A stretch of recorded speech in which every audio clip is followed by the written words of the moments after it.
Persik Kediri tiba di kota Parepare.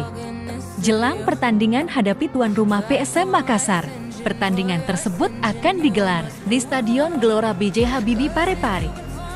Pada hari Kamis tanggal 3 Agustus tahun 2023 pukul 16 waktu Indonesia Tengah, PSM Makassar baru saja meraih hasil imbang melawan Bayangkara FC dengan skor 0-0.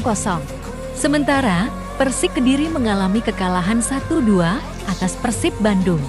Dari rekor 2 pertemuan musim lalu antara PSM dan Persik Kediri, PSM Makassar masih unggul dalam hal kemenangan, yakni pada leg pertama tanggal 2 September tahun 2022 saat berlaga di kandang Persik Kediri, skor akhir 0-0.